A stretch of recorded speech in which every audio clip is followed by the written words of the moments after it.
dapat dijadikan hujah apabila padanya terdapat qarinah yang menunjukkan kebersambungannya. Ini poin-poinnya yang ada di HPT jilid 1. Dan ini butuh pendalaman, ya, butuh penguatan, butuh penyegaran. Kita sudah mulai pekan lalu, dan pada malam hari ini kita akan lanjutkan lagi edisi yang kedua, masih bersama Ustadz Abdul Wahid, mendampingi kita semuanya untuk memperdalam tentang apa itu hadis mursal. Baik, untuk tidak berpanjang kalam, saya persilahkan kepada Ustadz Wahid untuk melanjutkan kajiannya tentang hadis mursal. Betul, Ustadz. Oke, maaf ya, saya sambil menyiapkan perangkat, dan seharian juga saya testing dulu. Suara saya bagaimana? Bagus nggih? Bagus. Alhamdulillah. Bagus. Alhamdulillah. Saya mohon maaf agak terlambat ini, bukan terlambat sih. Seharian itu saya mencari laptop baru begitu loh, karena saya tunggu-tunggu dari Pak Dwi belum datang laptopnya, akhirnya saya beli sendiri. Oh, maaf. Ya. Bismillahirrahmanirrahim. Assalamualaikum warahmatullahi wabarakatuh. Waalaikumsalam warahmatullahi wabarakatuh. Bismillah, alhamdulillah, wassalatu wassalamu ala rasulillah Sayyidina Muhammad bin Abdillah wa ala alihi wa sahbihi wa man tabi'a hudah, salatan wa salaman ila yaumil qiyamah. A'udzu billahi minasyaitonir rajim. Bismillahirrahmanirrahim. Wa ma kana al-mu'minuna liyanfiru kaffah falaula nafara min kulli firqatin minhum ta'ifatun liyatafaqahu fid din wal yunziru qaumahum idza raja'u ilaihim la'allahum yahdharun.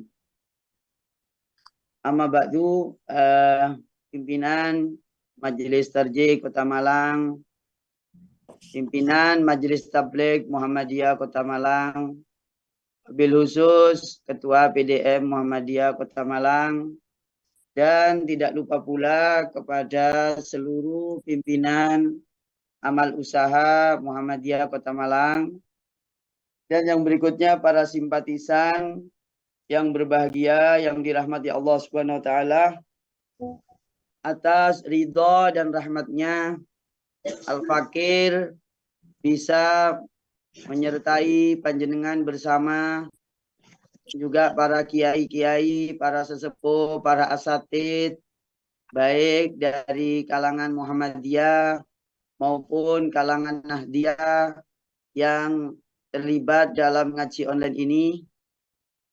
Pada malam ini, mari kita bersama-sama memulai kembali pengajian ini dengan membaca basmalah. Bismillahirrahmanirrahim. Para hadirin, Bapak Ibu, para asatid, para kiai, saya sudah mengirim makalah. Ya, saya sudah mengirim makalah setebal 22 halaman tentang praktek hadis mursal. Dan di dalam makalah itu Al-Fakir sudah memberikan contoh hadis mursal yang sahih dan hadis mursal yang dhaif. Dan juga Al-Fakir sudah pula menyebutkan rujukan-rujukan kitab yang saya rujuk, kurang lebih ada 15 kitab hadis dan kitab sejarah sekaligus kitab Tobaqot. Ya. Semoga makalah yang sudah saya share itu bermanfaat dan kemudian bisa menjadikan kita semakin menambahkan turunnya rahmat Allah, memahami ilmu agama ini secara bersanad dan secara utuh Semoga juga pula komprehensif. Pertama saya buka makalahnya nggih. Makalahnya saya buka, monggo panjenengan buka nggih. Amit sewu panjenengan makalahnya buka yang sudah bawa makalah ini. Alhamdulillah insyaallah ini Pak Dwi sudah tidak ada kendala. Pak Yai Radik ya. Pak Yai Radik yang terhormat yang sangat-sangat saya muliakan. Insyaallah malam ini dengan lancar jaya. Kenapa? Ya karena sudah ini berbiaya yang ini ya. Kalau kemarin belum berbiaya. Sehingga apa namanya saya nggak bisa share screen itu. Ini sudah bisa ini. Bismillahirrahmanirrahim. Ini sudah saya tampilkan. Sebelum saya terangkan, ya, kembali ke HPT, ya. HPT jilid 1 halaman 302 tentang hadis mursal. Hadis mursal itu adalah hadis yang disandarkan kepada Nabi oleh seorang tabi'in. Nah, dalam urut-urutannya mestinya sahabat ngomong Nabi telah bersabda. Nah, itu sahabat yang ngomong begitu itu Nabi telah bersabda. Berarti ini hadisnya marfu. Ya. Sahabat Abu Bakar mengatakan qala Rasulullah. Ya, berarti itu hadisnya marfu. Hah? Ya. Terus kalau sekarang sahabat mengatakan nyuwun sewu Bapak yang suaranya masih ada nimbrung di dalam Zoom, mohon disesuaikan di mute ya. Apabila sahabat mengatakan ya qala Umar bin Khattab radhiyallahu anhu, qala Abdullah bin Mas'ud, berarti ini namanya hadis mauquf. Ya, hadis mauquf. Lah, yang ketiga, apabila sahabat mengatakan qala Rasulullah, ya. Tapi walaupun sahabat yang mengatakan, sahabat ini dapat dari sahabat yang lain. Ya. Maka ini nanti bisa dihukumi ikhtilaf jika ada yang diputus. Masalah diterima hadisnya atau tidak. Nah, yang malam ini kita membahas tabi'in. Berarti kalau tabi'in itu adalah setelah Nabi sahabat. Setelah generasinya sahabat itu tabi'in. Berarti tabi'in itu tidak bertemu Nabi. Nah, yang perlu dipahami nggih, tabi'in itu tidak bertemu Nabi. Nah, jika seorang tabi'in mengatakan qala Rasulullah. Nah, ini berarti namanya sudah memutus berapa jalur. Kalau dapatnya dari sesama tabi'in, lalu tabi'in itu dapat dari satu sahabat, berarti ada 2 generasi yang dihabiskan atau yang ditiadakan, atau ada 2 rawi yang digugurkan, yang sakit yang gugur, begitu. Lah apabila seorang tabi'in mengatakan qala Rasulullah, berarti itu namanya hadis mursal. Kenapa kok disebut mursal? Karena hadis tersebut itu lepas. Iya, lepas dari mata rantai sanadnya. Sanadnya itu terlepas. Nah, kalau tabi'in mengatakan itu jauh sekali gitu loh. Contohnya kalau di sini begini. Ustadz Dwi mengatakan, Pak Karno mengatakan, loh, kapan Pak Dwi ketemu Bung Karno? Itu bukan mursal lagi itu, ya, tapi sangat mursal begitu. Karena nggak ketemu Pak Karno kok ngomong Pak Karno mengatakan, Ya Pak Dwi dari siapa? Ustadz Dwi dari siapa? Siapa itu dari siapa lagi? Sampai ketemu Pak Karno. Begitu. Baru itu namanya muttasil. Kemana itu?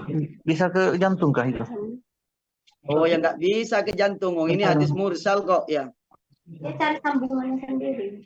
Ya, nyun sewu. Yang ada jantung-jantung tadi itu mohon dimutkan. Yang apa namanya? Yang ada di sentral mohon mengemiut ya.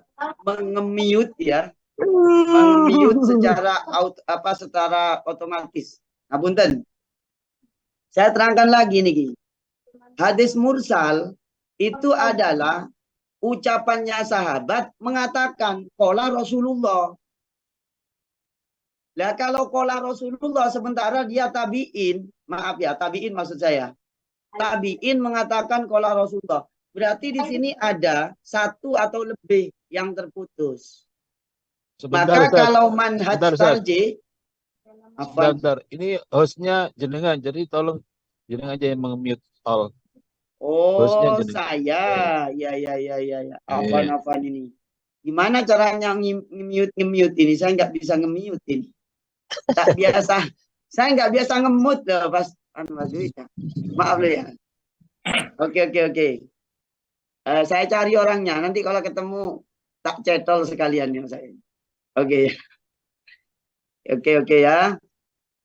Kita lanjut dulu aja. Kita lanjut. Ya, silakan. Bismillahirrahmanirrahim. Kalau di HPT, saya ulangi lagi. Hadis mursal adalah seorang tabi'in mengatakan qala Rasulullah. Wong tabi'in kan jauh di bawahnya sahabat kok mengatakan qala Rasulullah. Berarti mursal. Mursal itu artinya lepas. Dilepaskan. Nah, terus ketika mursal begini nih, hukumnya kalau mursalnya menyendiri, tidak ada korina, maka hukumnya dhaif. Begitu. HPT ataupun kitab apa saja, kitab usul fikih karyanya Syekh Hasan Hitu, usul fikih, mustalahul hadis karyanya Imam Nawawi, kemudian kitab Tadribur Rawi dan lain-lain, Minhahul Muwis dan seterusnya.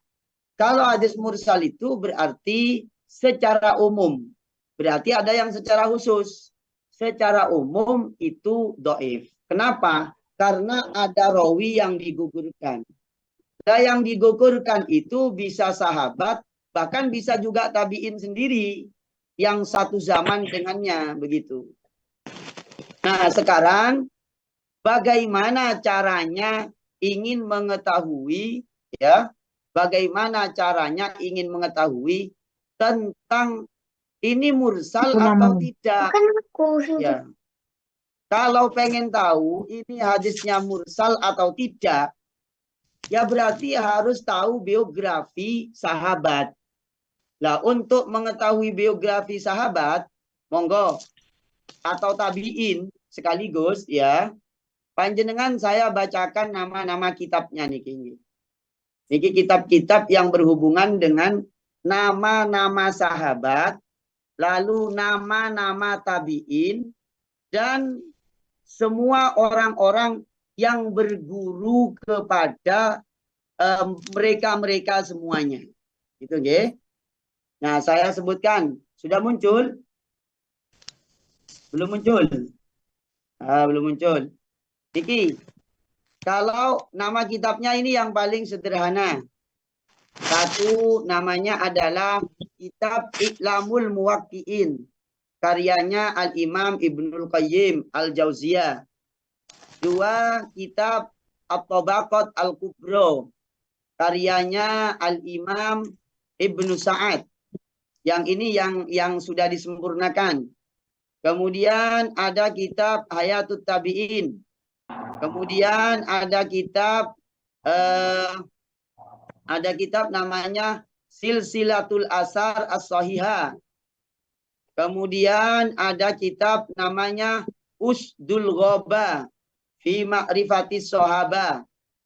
Kemudian ada kitab namanya Hilyatil Auliya wa Tabaqatil Asfiya. Kemudian ada kitab namanya Al-Ibar fi Khabari Man Ghabar. Kemudian ada kitab namanya Syiar A'lamin Nubala, karyanya Imam Az-Zahabi. Kemudian ada kitab namanya Tarikh Baghdad, sejarahnya Baghdad, karyanya Imam Khatib Al-Baghdadi. Nah, atau ditambah dengan Tahdzibut Tahdzib, karyanya Imam Ibnu Hajar Al-Asqalani. Ini mohon maaf ada yang membantu untuk ngechat kepada saudara kita yang karena kalau saya sambil nge-mute itu saya tidak bisa fokus untuk mengajarkan membacakan maksudnya ya. Jadi kalau misalnya panjenengan baca kitab-kitab yang saya terangkan ini, ada namanya Tahdzibut Tahdzib, karyanya Ibnu Hajar Al-Asqalani. Kemudian ada kitab Taqribut Tahdzib, karyanya Imam Ibnu Hajar Al-Asqalani. Nah, kitab-kitab inilah yang nanti akan menjelaskan yang ngomong ini sahabat apa tabi'in, begitu. Lalu ini terputus atau tidak. Nah, begitu. Karena membicarakan masalah sejarah ini, masalah yang sangat-sangat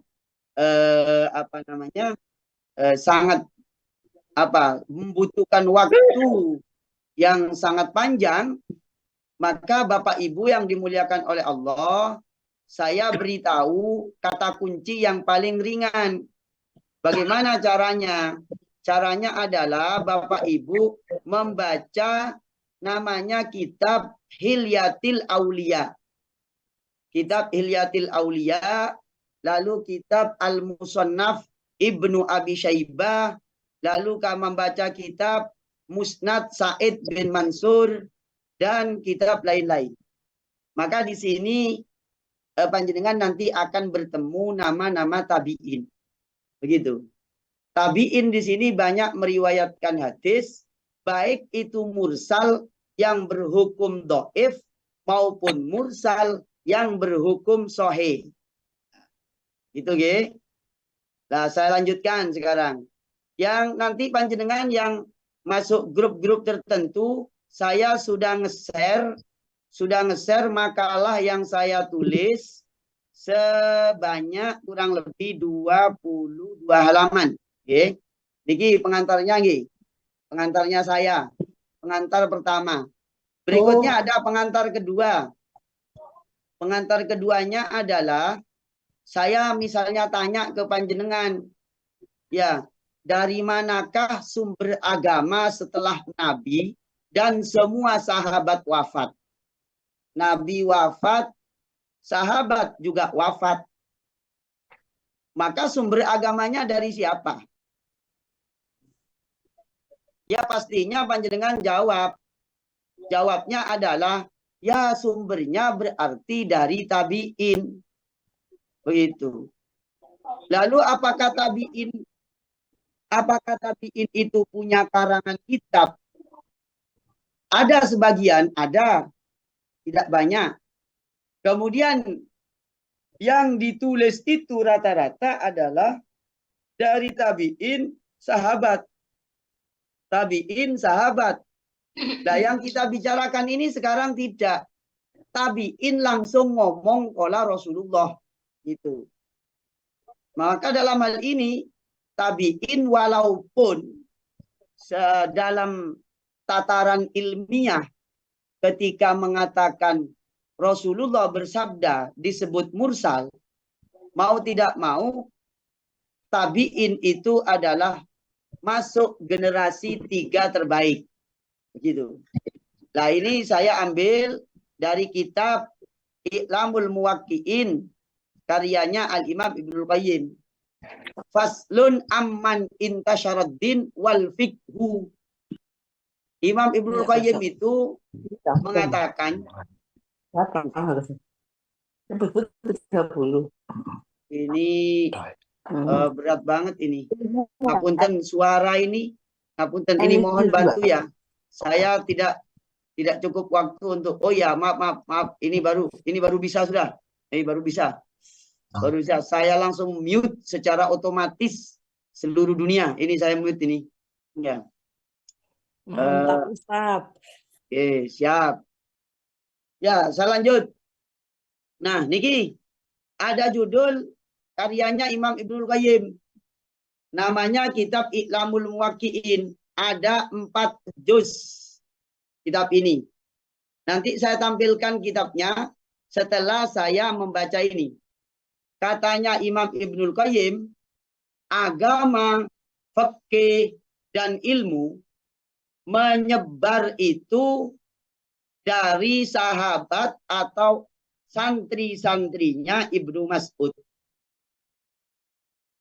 Jadi setelah sahabat wafat, otomatis santri-santrinya yang nyebarkan ilmu. Siapa itu santrinya? Santrinya itu adalah para tabi'in. Ini saya sampai membeli mic ini. Beli mic, beli kamera khusus saya ini. Demi melaksanakan amanahnya Kiai Dwi ini sama Kiai Radik ini ya. Alhamdulillah, barakallah Ustaz. Ini amin. Nah ini, monggo panjenengan amat ini Ki. Ilmu apa? Agama, fikih dan ilmu tersebar ke seluruh dunia itu melalui ashabi Ibni Mas'ud. Santri-santrinya Ibnu Mas'ud. Wa ashabi Zaid bin Sabit dan santri-santrinya Zaid bin Sabit. Wa ashabi Abdullah bin Umar dan santri-santrinya Abdullah bin Umar. Dan wa ashabi Abdullah bin Abbas dan dari santri-santrinya Abdullah bin Abbas. Nah, dan ini ada 4 abadilah ya. Dalam ilmu mustalahul hadis atau dalam ilmu usul fikih atau ilmu hukum Islam yang memang di kitab-kitab itu ada istilah namanya abadilah. 4 abadilah. Apa 4 abadilah? Siapa itu? Abdullah bin Mas'ud, Abdullah bin Umar, Abdullah bin Zubair, Abdullah bin Abbas. Ini disebut 4 abadilah. 4 abadilah itu namanya 4 orang namanya Abdullah. Ini adalah sahabat yang punya santri-santri tabi'in. Ya, jadi kita ngaji bab tabi'in, gak bisa langsung tabi'in aja dibahas. Tapi harus mengerti tabi'in ini ngaji ke siapa, gitu loh. Ngaji ke siapa? Ngaji ke sahabat siapa? Loh, ngajinya ke sahabat Abdullah bin Mas'ud. Ngajinya ke Abu Hurairah. Ngajinya ke Abdullah bin Abbas. Maka dalam hal ini nanti ketika menelusuri itu mudah. Kenapa? Misalnya begini. Tabi'in mengatakan qala Rasulullah. Berarti kan mursal. Ternyata ada sahabat yang mengatakan yang sama seperti yang diucapkan oleh tabi'in. Maka kemursalannya itu menjadi hilang. Begitu. Nah, dalam hal ini saya tempo hari yang ngotot kepada Ustadz Dwi. Ustadz Dwi ngaji ngaji usul fikih ini wajib. Karena nanti orang nggak paham kok bisa terjadi begini gitu loh. Karena nggak tahu alurnya gitu. Alhamdulillah ini hadis mursal ini termasuk yang paling menarik untuk dibahas dan ini baru saya membaca setengah halaman. Ini ada 22 halaman ya. Terus yang berikutnya diterangkan di sini ya. Fa amma ahlul Madinah, penduduk Madinah, fa ilmuhum an ashabi Zaid bin Sabit. Ya, monggo disimak niki.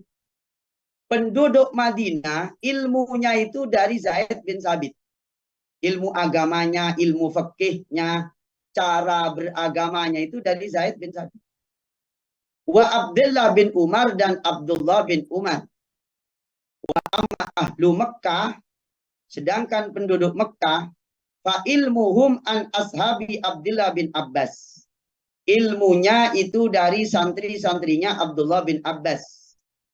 Wa amma ahlul Irak, sedangkan masyarakat Irak, fa ilmuhum an ashabi Abdullah bin Mas'ud. Ilmunya diambil dari santri-santrinya Abdullah bin Mas'ud.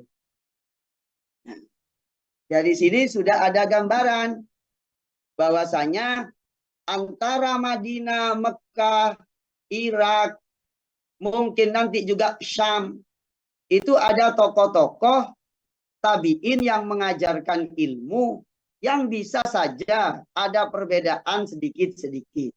Begitu. Ya banyaklah, nanti bisa ditemukan kalau ngajinya terus-menerus. Ya. Kalau ngajinya cuma malam ini ya nggak ketemu nanti. Ini kok bisa begini ya, padahal memang dari sononya seperti itu, riwayatnya memang banyak. Nah, kita lanjut.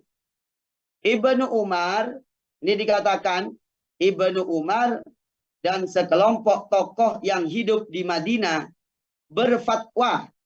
Nah, berfatwa menggunakan pendapat-pendapat mazhabnya Zaid bin Sabit jika tidak menghafal apa yang disampaikan Nabi secara langsung.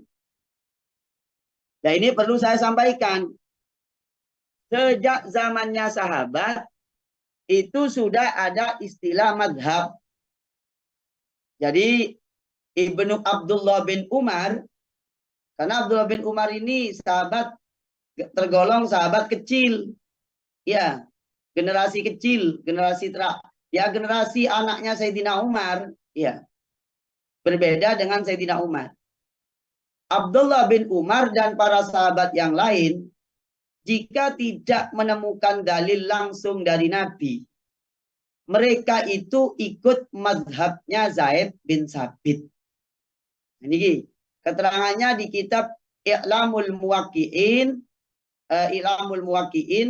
karyanya Imam Ibnul Qayyim. Ya. Terus di sini dikatakan pula, ya, ini harus tahu juga. Kita akan membahas hadis mursal. Nah, di sini ada seorang tabi'in yang banyak bertemu Aisyah. Siapa itu?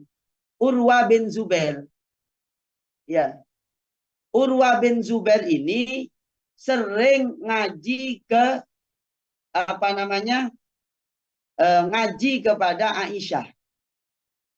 Maka nanti saya sudah menyiapkan contoh hadis yang mursalnya Urwa bin Zubair, itu ada yang dhaif, tetapi ada yang sahih. Ternyata setelah saya teliti di kitab-kitab hadis, yang sahih itu dari Aisyah. Maksudnya apa? Hadis padanannya itu riwayatnya dari Aisyah. Nanti saya praktekkan. Sabar. Ini baru dapat satu halaman. Rujukan fatwa dari kalangan tabi'in. Ini saya terangkan. Rujukan fatwa. Jadi ibaratnya kalau sekarang Majelis Ulama Indonesia, kira-kira begitu. Itu sudah ada di zamannya para sahabat dan tabi'in. Khususnya tabi'in. Ya. Fatwanya tabi'in yang paling otoritatif. Ini bicara fatwa. Dan nanti disambung dengan hadis. Bicara fatwa atau bicara hadis, apabila itu menyangkut tabi'in, maka tabi'in yang paling otoritatif adalah Sa'id bin Musayyib. Sa'id bin Musayyib atau Sa'id bin Musayyab. Itu. Nah, para ulama mengatakan, termasuk di sini Ja'far bin Rabi'ah. Ya, Ja'far bin Rabi'ah mengatakan bahwasanya saya bertanya kepada Irak bin Malik, siapakah yang man afqahu ahlil Madinah? Siapa penduduk Madinah yang paling ahli fikih? Katanya beliau mengatakan, yang paling ahli fikih adalah Sa'id bin Musayyab. Sa'id bin Musayyab atau Sa'id bin Musayyib. Boleh dibaca dua itu para jamaah ya.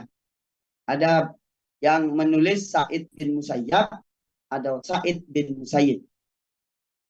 Sa'id bin Musayyib atau Sa'id bin Musayyab adalah sentral fatwa agama, fikih dan ilmu pengetahuan setelah wafatnya para sahabat. Terus tabi'in yang paling ahli fikih di Madinah adalah Sa'id bin Musayyab. Ini keterangan Arabnya. Saya tidak usah baca Arabnya, saya baca terjemahnya, sudah saya terjemah ini. Bahkan kebetulan kitab yang saya ambil ini kebetulan sudah berharokat, tapi sebagian harokatnya ada yang perlu dibetulin. Terus yang berikutnya, Urwah bin Zubair adalah yang paling deras pengetahuan hadisnya di Madinah. Ya. Kalau Sa'id bin Musayyab itu terkenal kefiqihannya, walaupun beliau meriwayatkan hadis. Tapi kalau Zubair lebih terkenal kehadisannya, walaupun beliau juga ahli fikih. Begitu. Nah, terus lanjut. Nih, sini dikatakan Sa'id bin Musayyab adalah orang yang paling alim di bidang ahli fikih dan juga riwayatnya sangat dipercaya. Nggih. Sampai ada yang mengatakan begini, ketika 4 abadilah. Ya, ketika 4 abadilah. Siapakah 4 abadilah itu? Ini saya tebalkan ya. Oh alah, tidak bisa menebalkan saya. Bisa menebalkan ini. Karena PDF yang saya buka nih. Sebentar, saya cari yang kuat. Yang kuat ini insya Allah. Sekejap ya.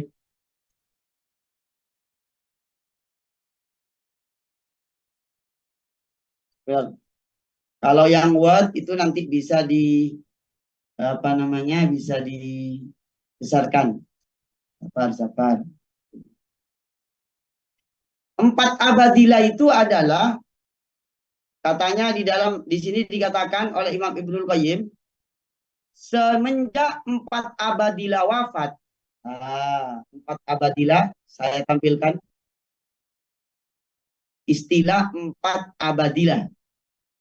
Ketika 4 abadilah itu wafat, maka semua fatwa itu kembali kepada Abdullah. Kembali niki Pak, monggo panjenengan cek. Tak tebelkan wis. Tak tebelkan. Sedap nggih. Nah niki. Qala Abdurrahman bin Zaid bin Aslam. Lama mata al-abadilatu, ketika wafat setelah wafat al-abadilah. Siapakah abadilah itu? Abdullah bin Abbas, Abdullah bin Zubair. Ini dalam satu keterangan maksudnya juga Abdullah bin Amr bin Al-As. Tapi kalau keterangan lain Abdullah bin Abbas, Abdullah bin Zubair, Abdullah bin Mas'ud, kemudian Abdullah bin Zubair, ya, Abdullah bin Amr bin Al-As, begitu. Kemudian soro al-fiqhu fi jami'il buldan ilal mawali. Ketika 4 Abdullah sudah wafat, sahabat Nabi yang namanya Abdullah itu 4-4-nya wafat, fikihnya agama itu kembali seluruh negara di belahan negara Islam, dunia Islam. Itu kembali ke mawali.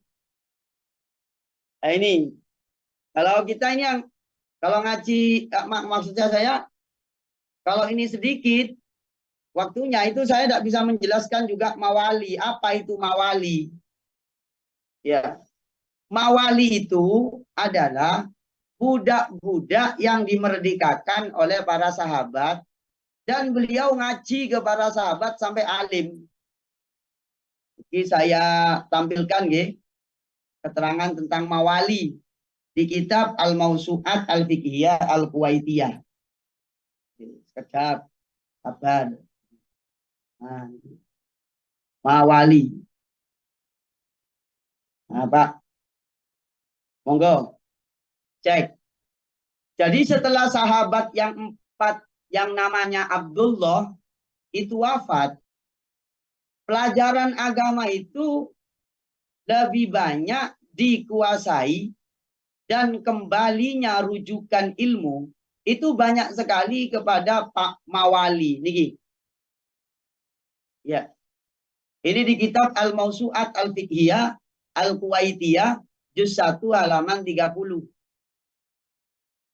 Walakinna aksara ahli ilmi fi hadal ahdi kana minal mawali walihada asbabun annal arab kanu yawma idin hamalatas saif wa qadatal juyush li'annahum ma'dinul islam wa hum alaihi aghyar fayashaghalahum dalika anit tafarrug lil ilmi ta'liman wa ta'alluman.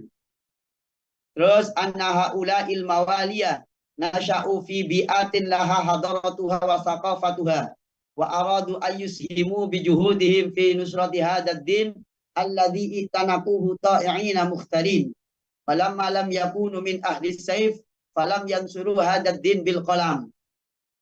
Ya. Intinya gimana? Saya terangkan ringkasannya mawon nggih. Jadi pada saat setelah sahabat-sahabat itu wafat, kenapa kok ilmu-ilmu itu pindah ke, maksudnya yang mengajarkan itu mawali-mawali. Mawali itu budak-budak yang dimerdekakan. Karena begini, yang tidak, sahabat-sahabat, sebagian besar, itu beliau-beliau yang berkebangsaan Arab,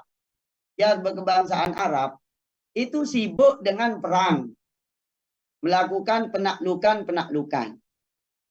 Sehingga fasyaghalahum dalika anit tafarrugh lil ilmi, sehingga hal tersebut menyebabkan untuk fokus kepada ilmu, baik mengajar maupun belajar, itu hilang. Tidak ada, sudah hilang fokusnya mengajar.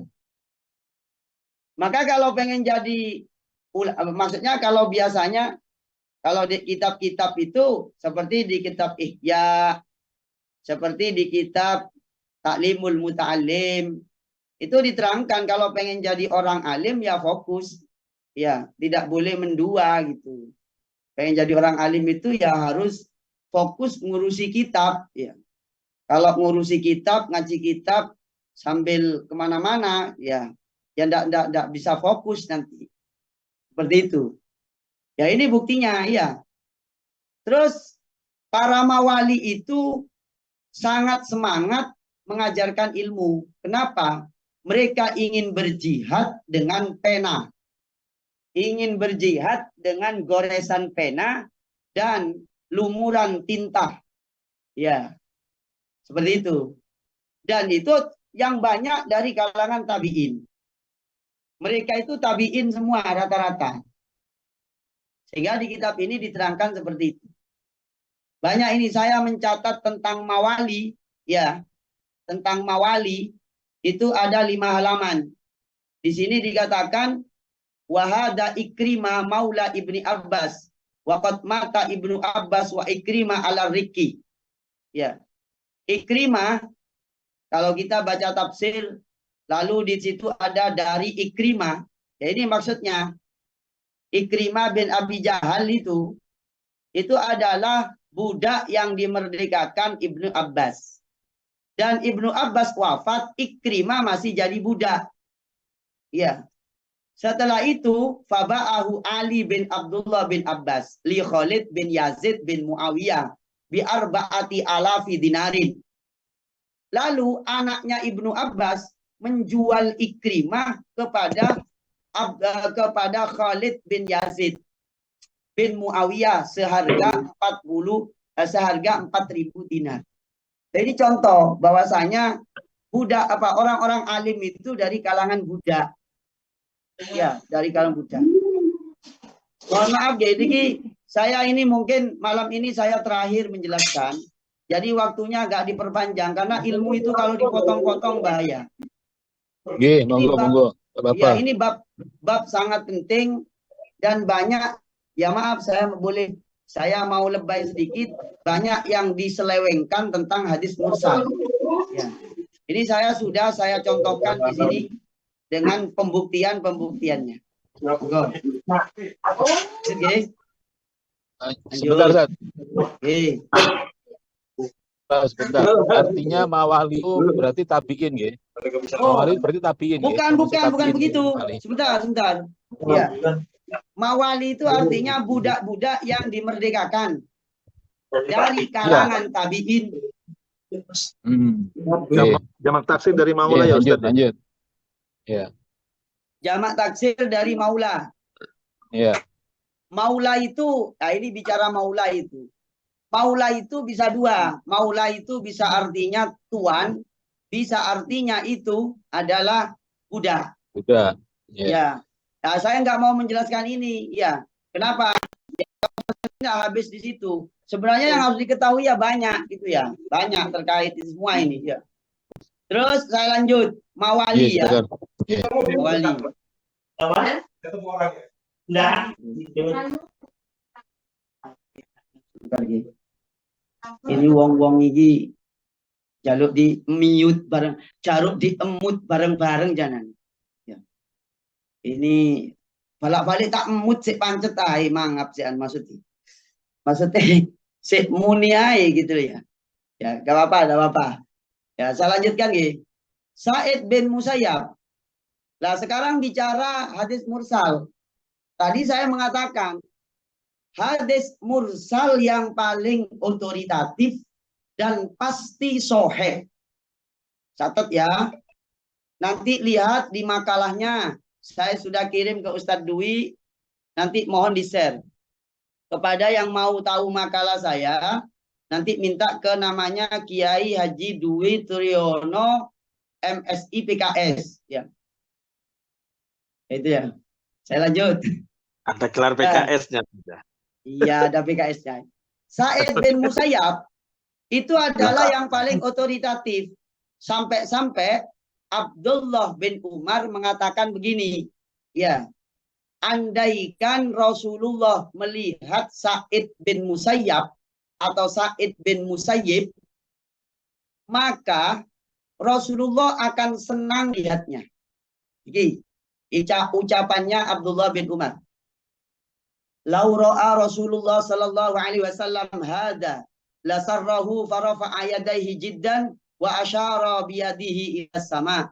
Wa kana Sa'id bin Musayyib atau Musayyab sihra Abi Hurairah. Ya. Andaikan Nabi melihat langsung Sa'id bin Musayyab, maka Rasulullah itu akan senang melihatnya. Begitu. Dan Abu Hurairah menikahkan dengan putrinya, menikahkan Sa'id bin Musayyab dengan putrinya. Ketika melihat Sa'id bin Musayyab, Abu Hurairah berdoa, selalu berdoa, As'alullaha ayyajma'a baini wa bainaka fi suqil jannah. Ya Allah, aku memohon kepadamu, kumpulkan aku denganmu, wahai Sa'id bin Musayyab, di pasar di dalam surga. Berarti supermarket itu bukan hanya di Dinoyo gitu ya, tapi juga di surga ini. Karena ada fisukil jannah, berarti kan mungkin sekelas supermarket gitu ya. Gitu ya. Ya, gitu. Ya, guys, nggak usah terlalu serius gitu ya.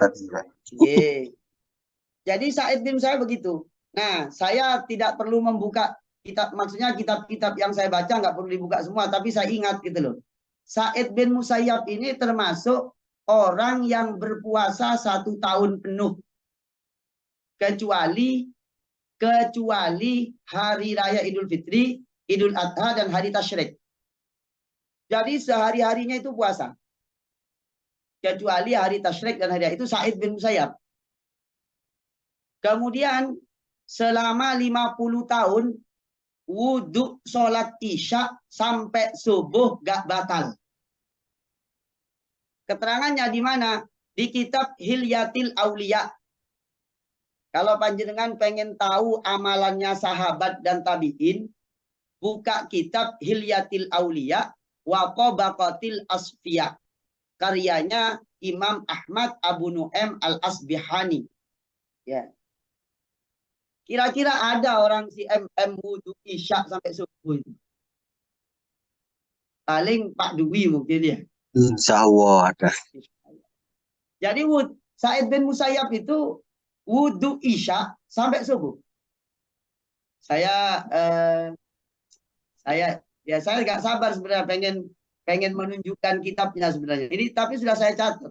Tapi yang penting kan saya hafal. Maksudnya saya nggak ngakali gitu, nggak ngakali panjenengan, nggak ngada-ngada begitu ya. Memang begitu. Maksudnya biar kita tahu kenapa kok sampai Abdullah bin Umar mengatakan begini. Andaikan Rasulullah melihat engkau, wahai Sa'id bin Musayyab, maka Rasulullah akan senang melihat engkau dan akan bahagia melihat engkau. Itu yang mengatakan sahabat. Ini Bapak Ibu yang dimuliakan Allah Subhanahu wa taala. Ini di kitab Hilyatil Auliya. Oke. Termasuk Sa'id bin Musayyab itu mengajarkan doa. Aduh, ini rame mana iki. Oke. Saya mute ya. Saya mute dulu semuanya. Sa'id bin Musayyab itu mengajarkan, ini termasuk hadis mursalnya ya. Haddasani Sa'id bin Musayyab qala. Muncul. Sekarang lagi. Oh, kok belum muncul lagi. Sebentar lagi. Ada muncul. Iki sampun muncul. Muncul. Boleh.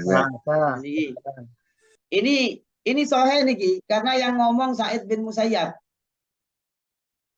Bukan Ahmad Bashir gitu ya. Ya. Ini Az-Zuhri haddasani Sa'id bin Musayyab.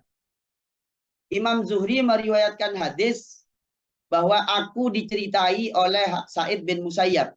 Qala berkata, qala Abu Hurairah. Nah, ini mertuanya.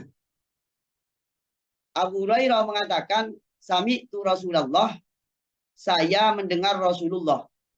Ma min bani Adam, tidaklah setiap anak yang lahir min mauludin illa yamassuhu asyaiton, melainkan dia itu diganggu oleh setan hina yuladu, ketika dilahirkan.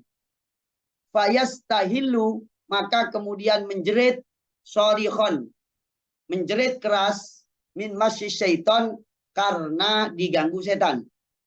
Wairo Maryam, kecuali Maryam, wa ibniha atau wa ibna, ya, wairo Maryam wa ibniha, dan putranya yaitu Isa. Kemudian Abu Hurairah mengatakan kepada kita, Iqra'u, bacalah ayat ini. Wa inni u'idzuha bika wa dzurriyyataha minasyaitonir rajim. Surah Ali Imran ayat 36. Ini amal-amalan dari Abu Hurairah. Saya ijazahkan kepada panjenengan, ya. Kalau pengen anaknya tidak diganggu setan, katanya Abu Hurairah, baca doa ini. Baca ayat surah Ali Imran ayat 36. Wa inni u'idzuha bika wa dzurriyyataha minasyaitonir rajim. Gitu. Nah, Abu Hurairah mengajarkan ini berdasarkan sabdanya Nabi.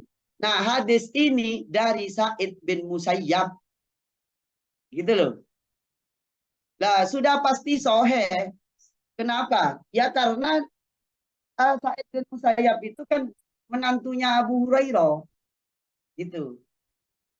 Nah, nanti saya terangkan di manakah keterangan yang menyatakan begitu. Nah, ini kita lanjut. Nah, lanjut ya. Sa'id bin Musayyab. Lanjut sekarang.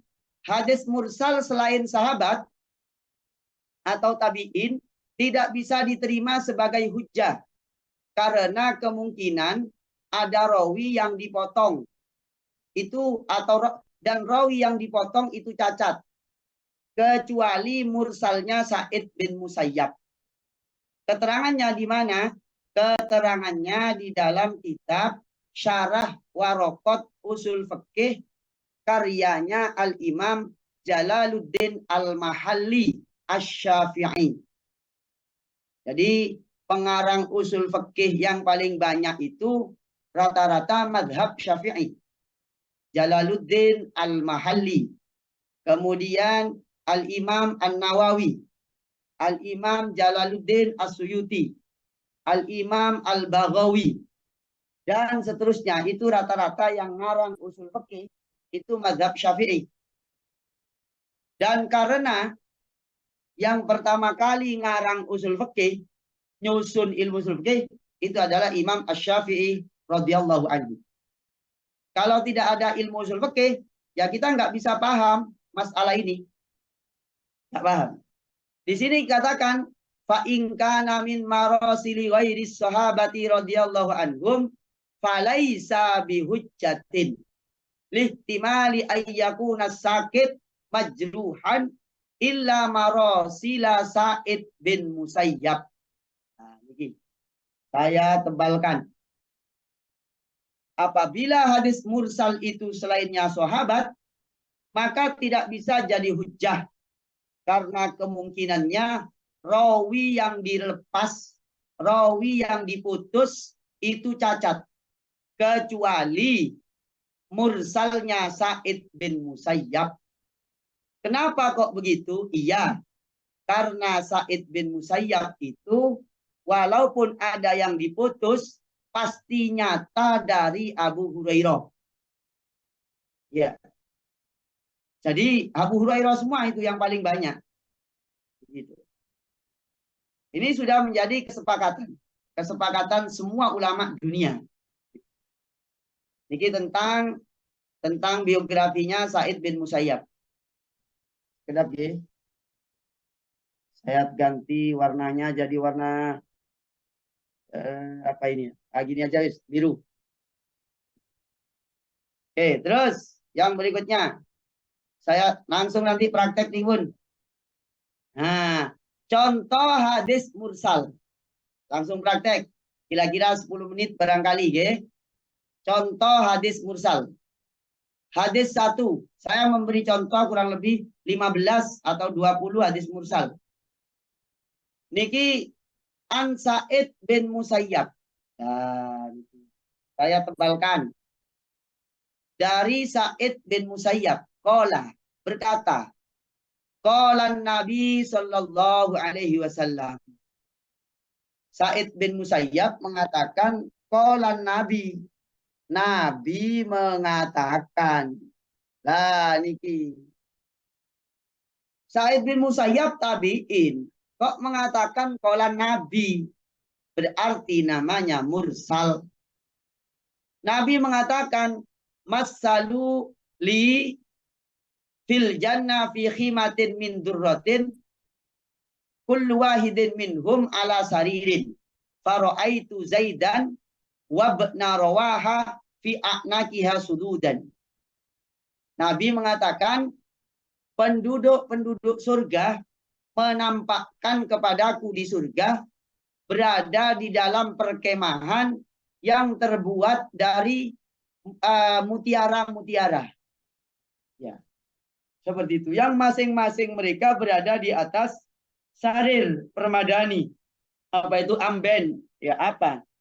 Apa? Kasur itu apa? Ya kasur itu. Ya. Terus itu contoh 1. Ya, contoh 1. Ini terjemah hadisnya ya. Sudah saya terjemah hadisnya. Sa'id bin Musayyab, ini keunikannya ya. Sa'id bin Musayyab wudu isya sampai subuh tidak batal. Atau batal wudu lagi. Berarti gak tidur. Sholat malam jamaah, sholat berjamaah 5 waktu selama 50 tahun. Sampai wafat. puasa full 1 tahun. Jadi beliau puasa sunnah full 1 tahun kecuali hari raya Idul Fitri, Idul Adha, dan hari Tasyrik. Di mana keterangannya Ustadz? Keterangannya di dalam kitab Hilyatil Aulia, juz 2 halaman 163. Jadi luar biasa beliau. Jadi layaklah kalau beliau itu menjadi menantunya Abu Hurairah. Ibadahnya luar biasa. Wuduknya saja Isya sampai subuh. Coba Pak Bashir, bisa nggak wudhu Isya sampai subuh itu? Long maghrib ke Isya sudah wudhu 7 kali. Balik ngentut gitu ya. Iya. Berarti nggak pantas jadi wali itu ya. Ngentutan. Nggak bisa. Ini adik. Ya, saya nambahkan ilmu yang mungkin tak pernah disampaikan ke panjenengan. Barangkali. Ya. Jadi para ulama itu mengatakan, kalau pengen orang itu bisa beramal seperti ke wali-wali Allah, maka sering-seringlah membaca kitab Hilyatil Aulia, karyanya Abu Nu'aim Al-Asbihani. Kurang lebih ada 10 juz. Sebentar ya. Saya tampilkan ini. Kitab Hilyatil Aulia. Hilyatil Aulia. Sampai tampil nih. Bentar. Kitab Hilyatil Aulia.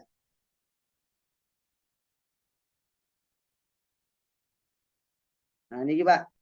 Apa muncul? Kepanjangan. Tak beritahu kitabnya. Wah, ini kitab keren nih. Belum. Wah, ini paling karena ada Pak Basri yang memberhentikan pengajian saya kan Pak Basri. Oke, maaf, kuyon. Jangan diambil hati ngaji dengan saya. Saya ini nggak mau ngaji serius-serius ya. Niki Pak, kitab Hilyatil Aulia wa Tabaqatil Asfiya. Karyanya Abu Nu'aim Ahmad bin Abdullah Al-Asbahani atau Al-Asbihani, wafat tahun 430 Hijriah. Ini kitab hadis. Ada 10 juz.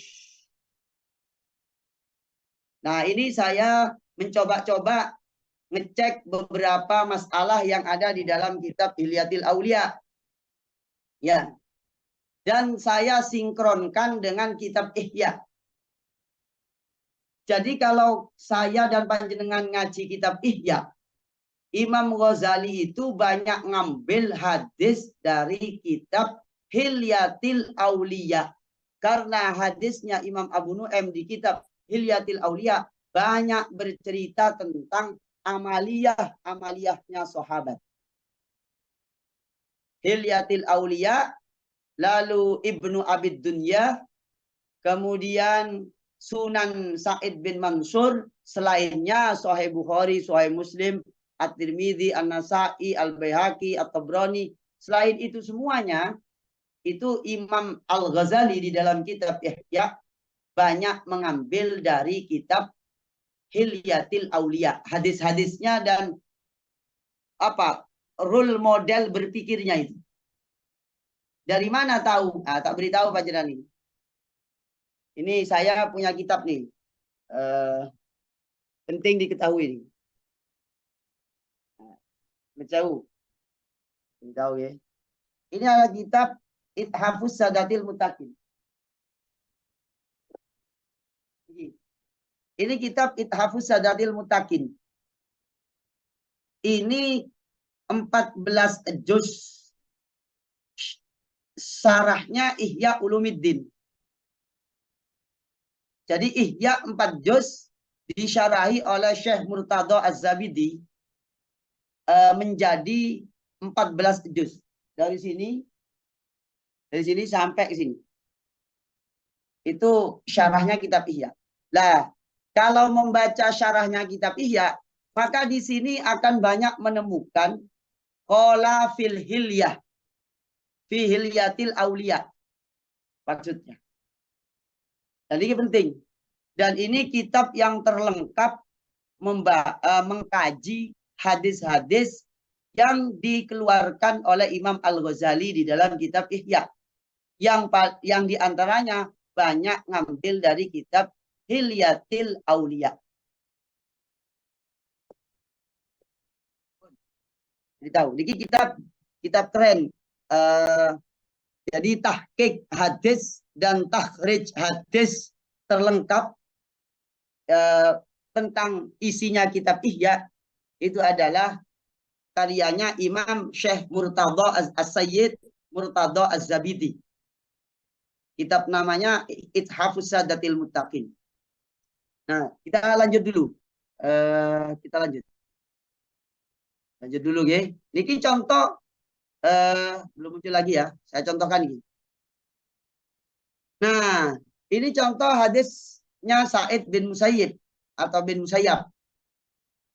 Sekarang saya tampilkan lagi hadis-hadis yang lain dari Sa'id bin Musayyib. Sa'id bin Musayyab. Nah, ini hadis kedua nih. Sebentar, Sa'id bin Musayyib. Praktek hadis Musayyib. Nah, ini. Hadis kedua dikatakan an Sa'id bin Musayyib. Nah, ini. Sampun tampil nggih? Pak Basir, sampun tampil? Iya, tampil. Sudah. Dari Sa'id bin Musayyib, qala, berkata Sa'id bin Musayyib, qalu ya Rasulullah. Nah, ini. Sa'id bin Musayyib berkata, para sahabat mengatakan, wahai Rasulullah, ayyuna akram. Siapa kami yang paling mulia ini? Jawabannya Rasulullah, atqakum. Mereka yang paling bertakwa. Bukan orang Madura seperti Pak Bashir ya. Qalu ya Rasulullah, innama huwa fid dunya. Wahai Rasulullah, ini yang diceritakan oleh siapa? Oleh Sa'id bin Musayyab itu ucapannya Nabi. Gitu loh. Tapi menceritakan para sahabat yang bertanya kepada Nabi. Innama huwa fid dunya. Itu kan takwa di dunia. Qala Yusuf bin Yakub bin Ishak bin Ibrahim. Innama huwa fid dunya. Siapa dia yang di dunia paling bertakwa? Yusuf bin Yakub bin Ishak bin Ibrahim. Qalu innama na'ni fima bainana. Kami bermaksud yang ada di antara kami. Annasu ma'adinu khiyarukum fil jahiliyah, khiyarukum fil Islam. Manusia itu laksana pertambangan atau sumber-sumber. Khiyarukum fil jahiliyah. Ya. Yang terbaik kalian di masa jahiliyah.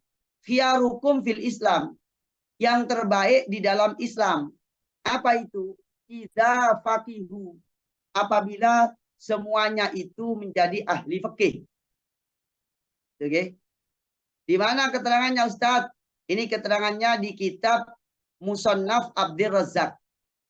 Saya pertemuan 3 bulan yang lalu mengatakan, 2 bulan yang lalu, kalau pengen tahu juga hadis-hadis mursal dan hadis mauquf, banyak membaca kitab Musannaf.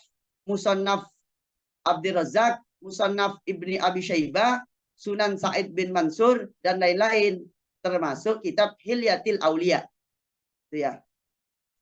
Niki tolong diberi sekalian selesai. Karena kalau terputus, nanti kurang begitu paham.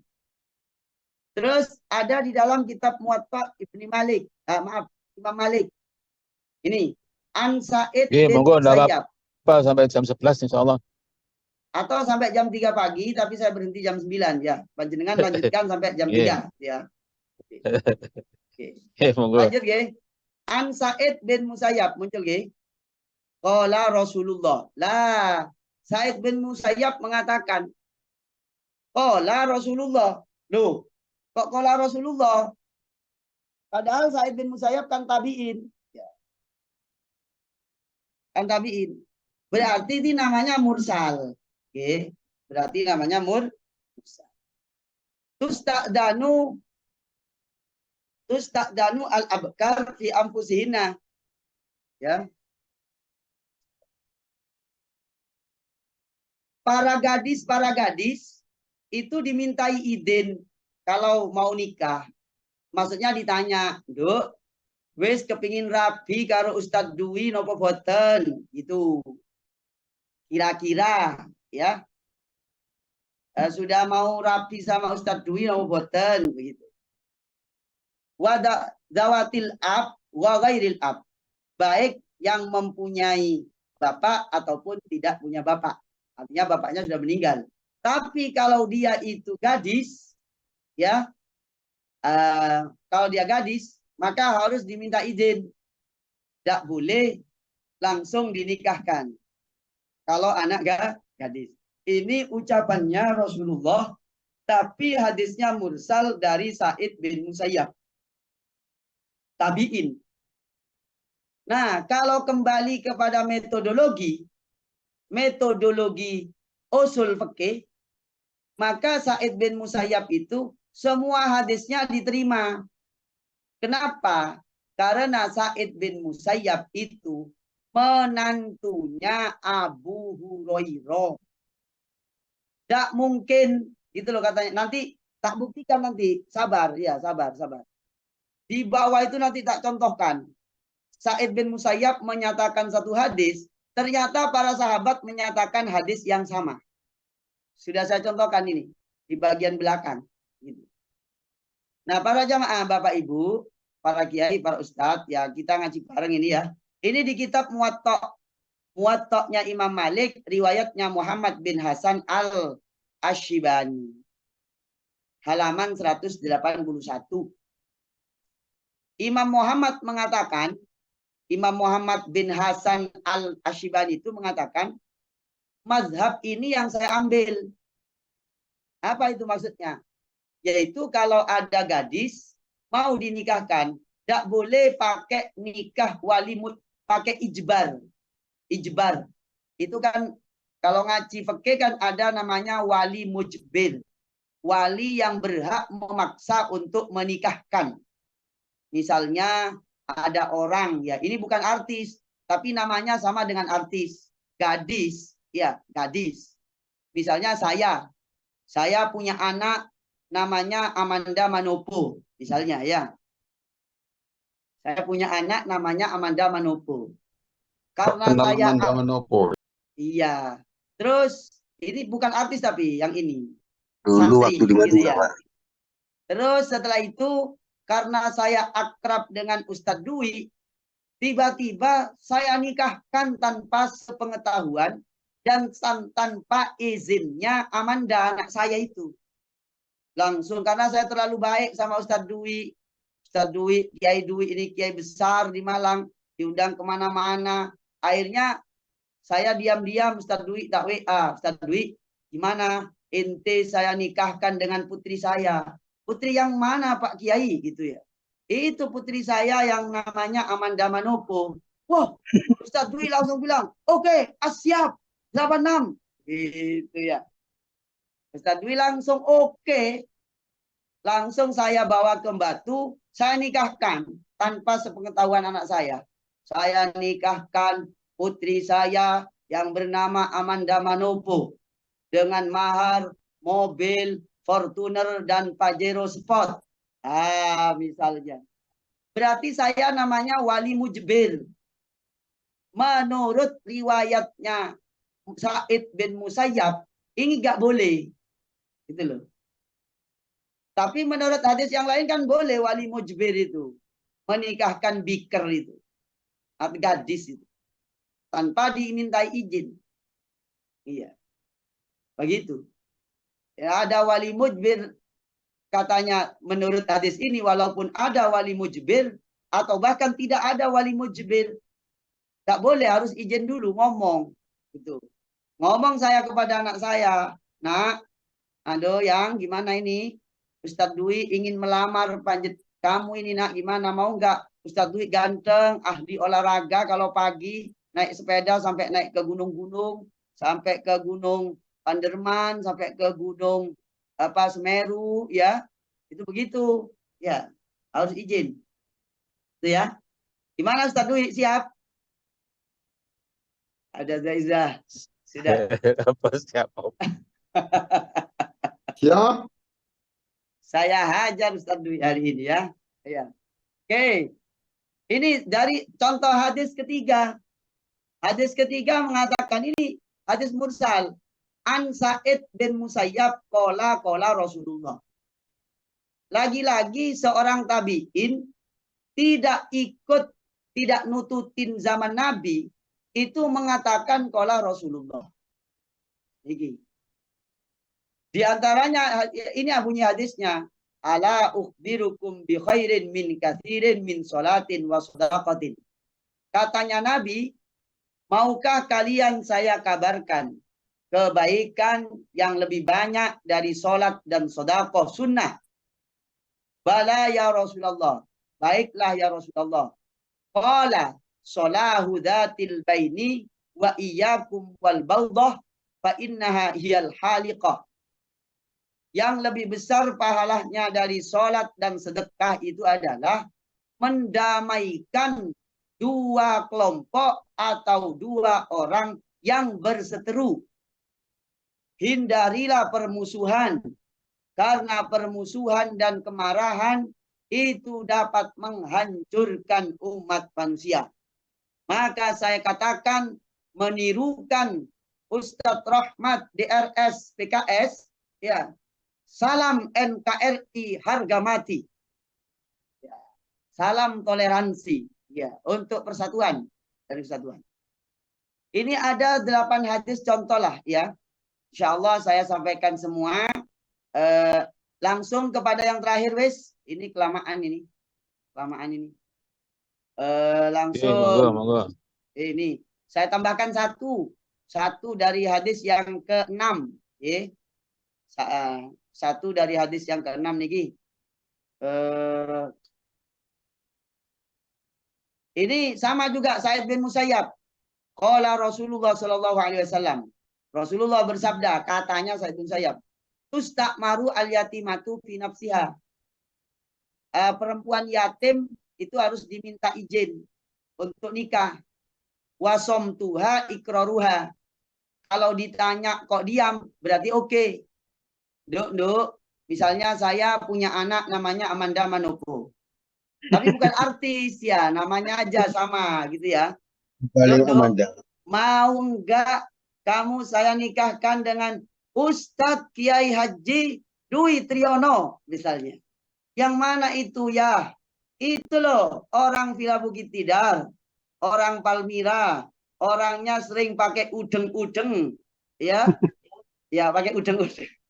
Sering naik sepeda pancal kemana-mana, orangnya sehat, gagah perkasa. Mau nggak dok?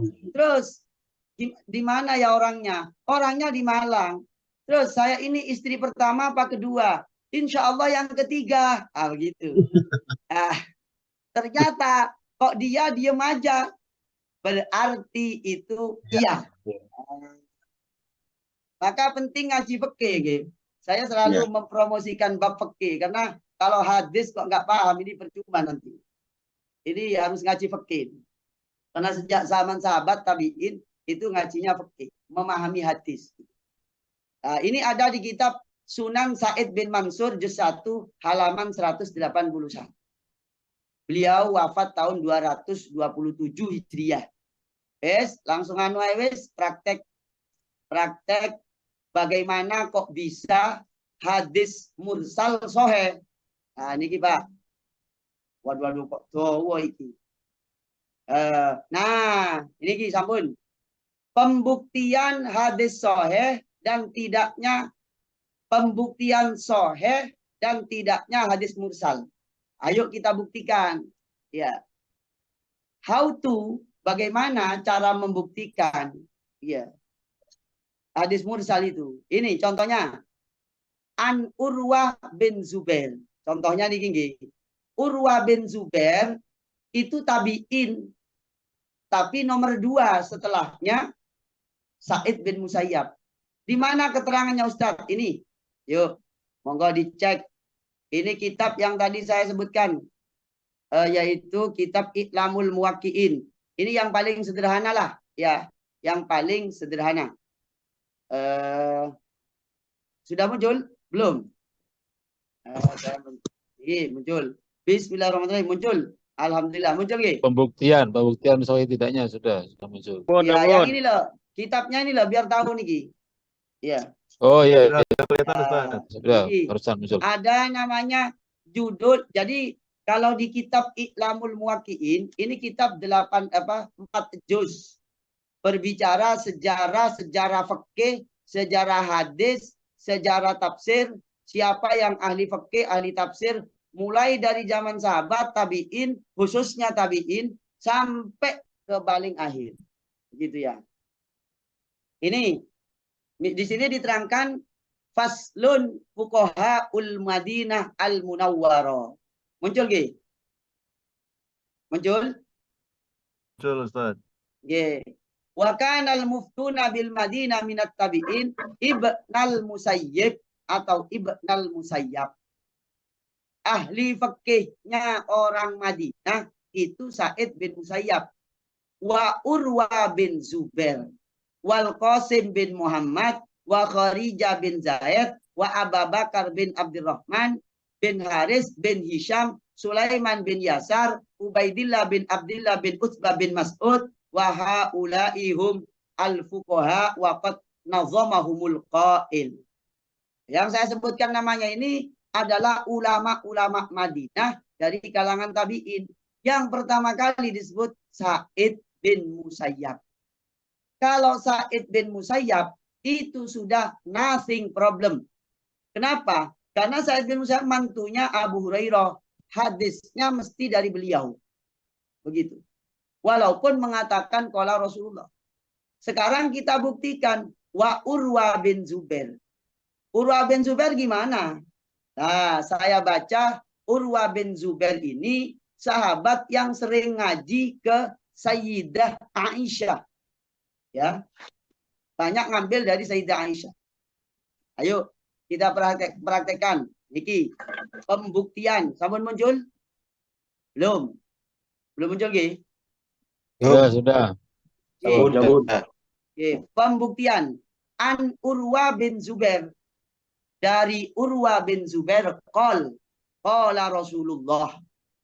Dari Urwa bin Zubair beliau mengatakan, Urwa bin Zubair mengatakan qala Rasulullah. Padahal ini tabi'in. Rasulullah bersabda, man sadda furjatan fi soffin, barang siapa yang mengisi as-soff yang kosong, ya, barang siapa yang mengisi as-soff yang kosong, rafa'ahullahu biha darajatan, maka Allah akan mengangkat derajat baginya. Sebab as-soff tersebut au bana lahu biha baitan fil jannah, atau Allah akan membangun rumah di surga. Ini hadisnya Urwa bin Zubair, hadisnya mursal. Di kitab apa Ustadz? Di kitab Musannaf. Ya, di kitab Musannaf. Musannaf yang mana? Musannaf Ibnu Abi Syaibah. Ayo kita buktikan. Bagaimana pembuktiannya? Coba cek bareng-bareng. Ini. Mursalun. Hadis ini mursal. Urwah tabi'iyun. Urwah itu tabi'in. Wa akhrajahu muttasilan min hadisi Urwah an Aisyah. Tetapi Urwah itu juga mengeluarkan hadis secara bersambung dari hadisnya Aisyah, riwayat Imam Ahmad, hadis ke-245, ke 24.587, lalu hadis Ibnu Majah ke-995, lalu Imam At-Tabrani di dalam Al-Mu'jam Al-Awsat hadis ke-5793. Nah, buktinya bagaimana Ustadz? Ini buktinya. Nah, buktinya lagi. Ya, buktinya itu banyak sekali. Bahwasanya hadis-hadis yang menceritakan bahwa soft yang kosong harus diisi, itu diriwayatkan secara sambung dari Aisyah di kitab Musnad Imam Ahmad dan di kitab Sunan Ibnu Majah dan di dalam kitab Al-Mu'jam Al-Awsat. Ya, Al-Mu'jam Al-Awsat. Contoh lagi nih, pembuktian nih. Urwa mengatakan, qala an Urwa. Urwa mengatakan qala Rasulullah. Rasulullah bersabda, takhayyaru linutafikum. Takhayyaru, memilihlah kalian linutafikum untuk nutfa atau sperma kalian. Maksudnya milih tempat. Ya. Maksudnya gimana? Mau nikah dengan siapa dipikir dulu. Siapa yang akan dinikahi itu. Gitu. Ya, begitu. Nah, ini hadis di kitab Musannaf Ibni Abi Syaibah, juz 4 halaman 25. Nah, ini mutasil dari Aisyah. Di mana itu? Di dalam kitab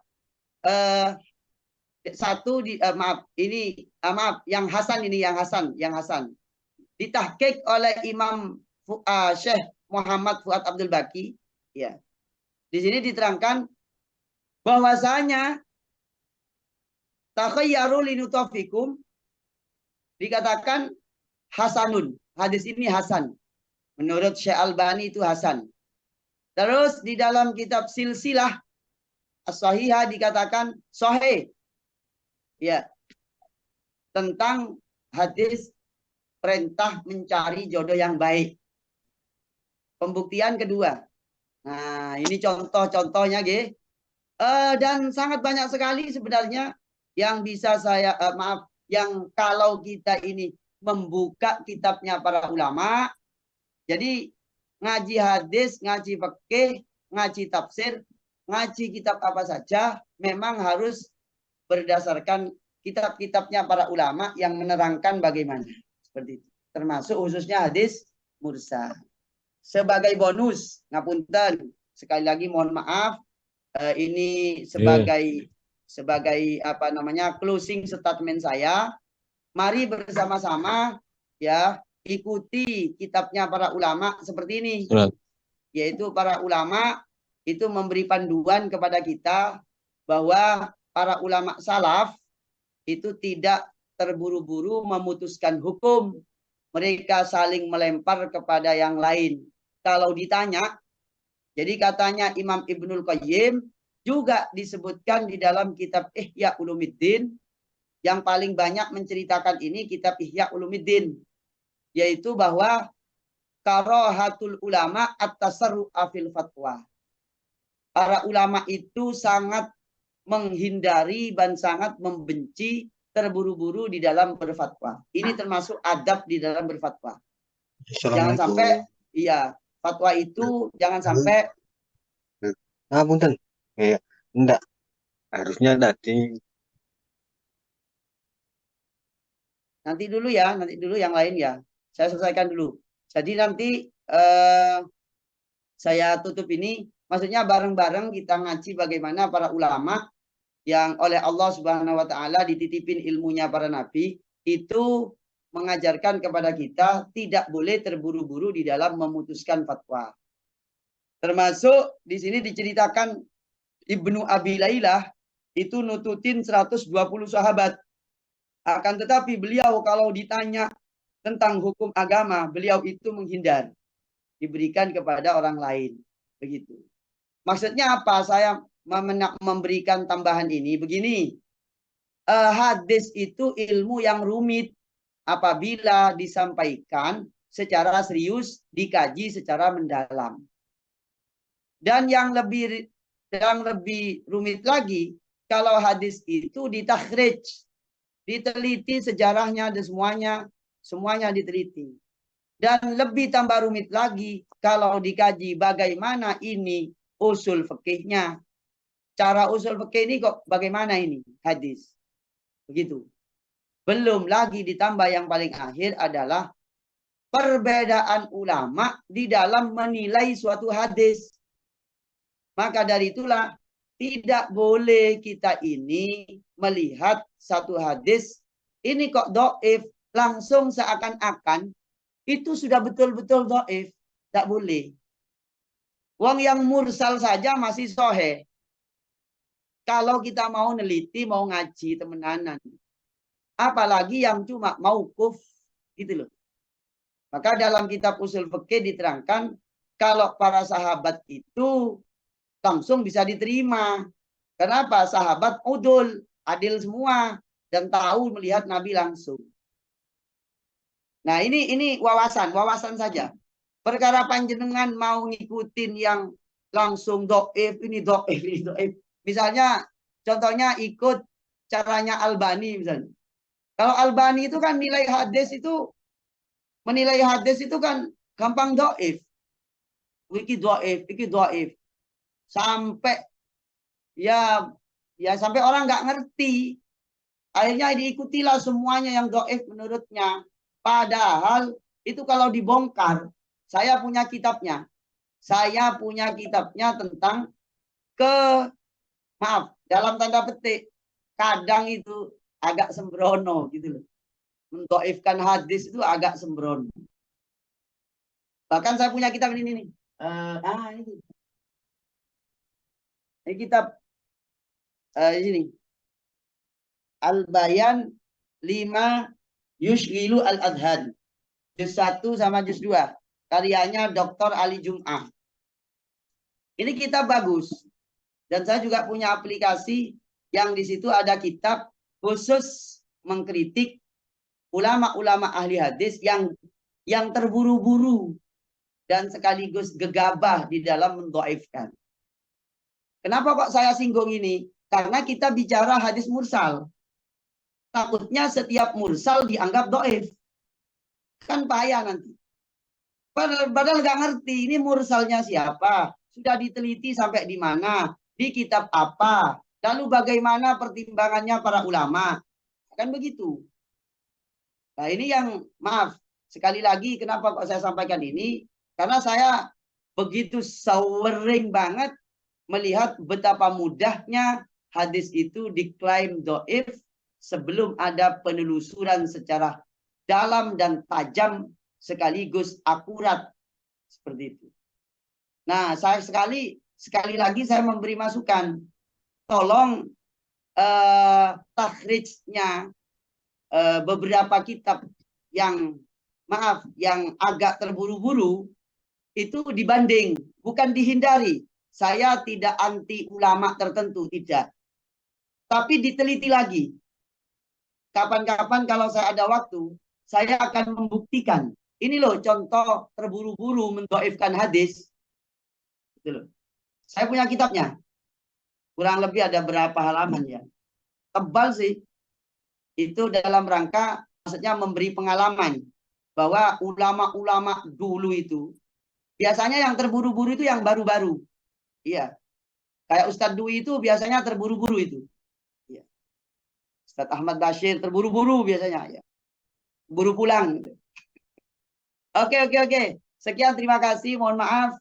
Sekali lagi Insya Allah. Kami betul-betul lemah dalam bab ini. Betul, ngapunten, mohon maaf. Saya hanya membacakan. Sekali lagi, saya tidak ahli. Gitu ya. Saya tidak ahli. Dan saya sekali lagi mohon maaf. Jika ada pertanyaan, monggo kita beri waktu mungkin 10 menit. Dan jika masih dikehendaki, insya Allah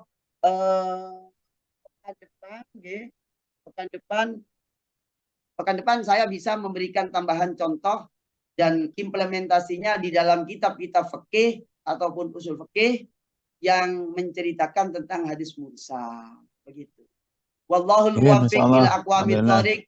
Nasru minallah wa fathun qarib. Ihdinas siratal mustaqim. Assalamualaikum warahmatullahi wabarakatuh. Waalaikumsalam warahmatullahi wabarakatuh. Masya Allah, alhamdulillah. Pertama mohon maaf kepada semuanya karena ini memang tadi karena nampaknya ada kemungkinan tidak ada perpanjangan pekan depan, antisipasi itu makanya ini tadi waktunya diperpanjang sehingga sampai sekarang baru kita mau buka forum tanya jawab, mohon dimaafkan. Langsung saja, monggo kalau ada yang mau menanyakan atau mau menambahkan? Monggo silakan. Halo, Ustaz Basir, monggo. Iya. Monggo. Assalamualaikum warahmatullahi wabarakatuh. Waalaikumsalam warahmatullahi wabarakatuh. Pertama, di situ ada pertanyaannya Ustaz Fahmi Al-Kausar, dan saya kebetulan sama pertanyaannya. Tadi ada yang mengganjal amalannya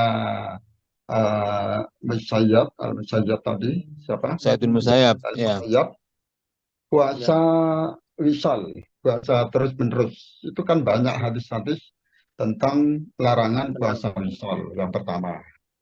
Yang Ya. kedua, menanggapi contoh hadis mursal yang ditayangkan pekan kemarin, bagaimana sikap kami sebagai ustadz, sebagai mubalik?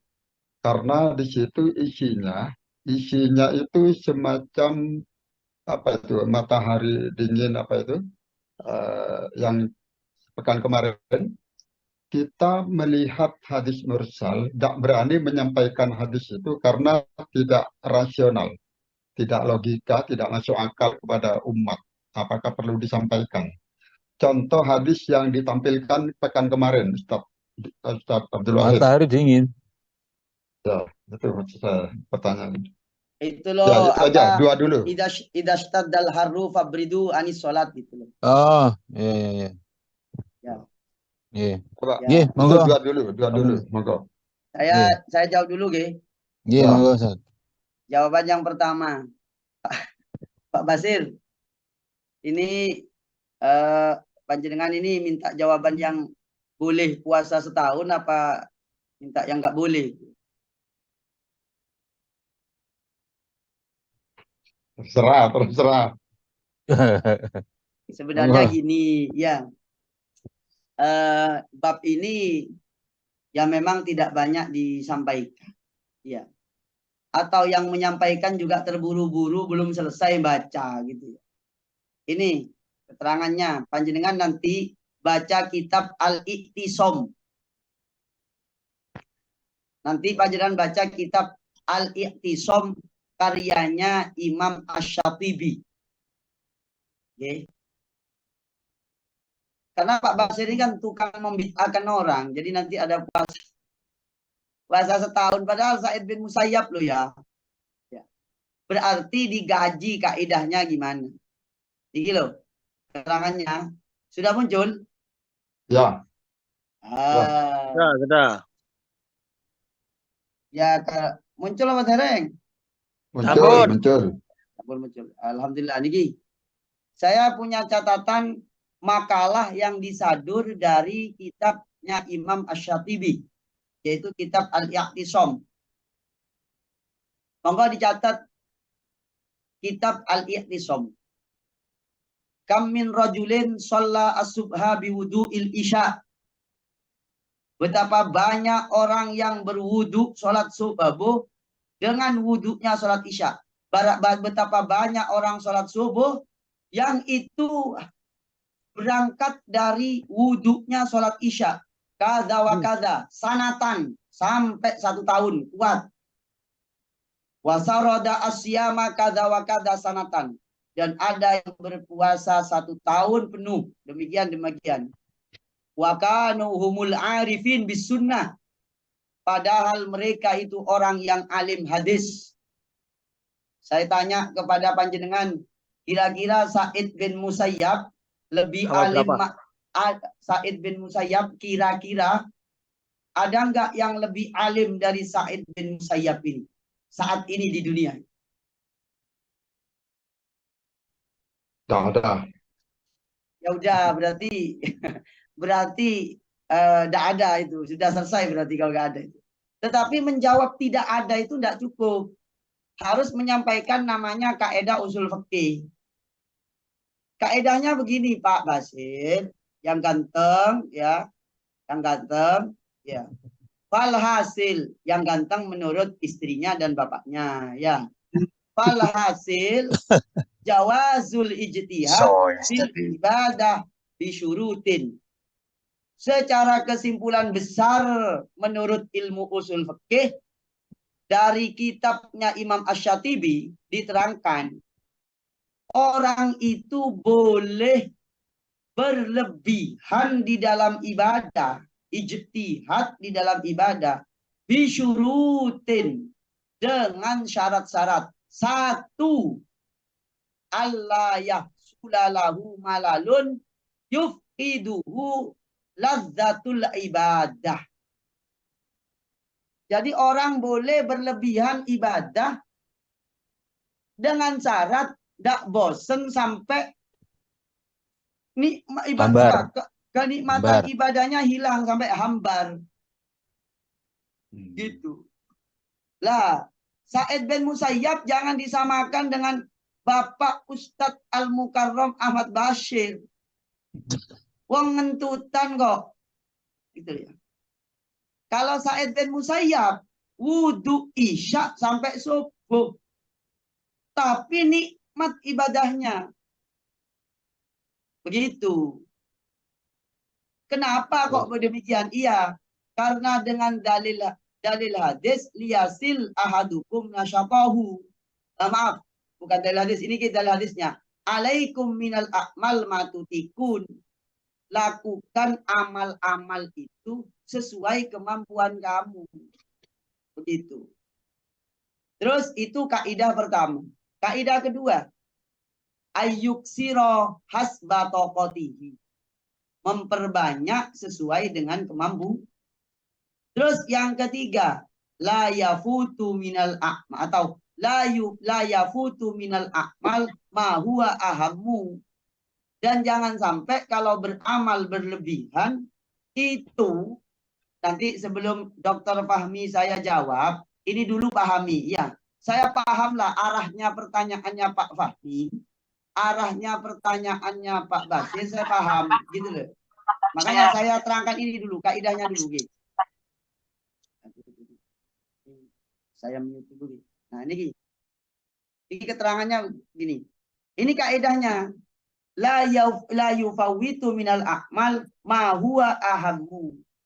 Syarat yang ketiga, jangan sampai ketinggalan amal gara-gara berlebihan beramal. Akhirnya ada amalan-amalan yang lebih wajib, maaf, yang wajib bahkan, atau yang lebih penting ditinggalkan. Baru itu tidak boleh. Berdasarkan apa? Berdasarkan hadis riwayat hadis Ibnu Umar, ucapannya Ibnu Umar, la an ashhada Qaulu Umar.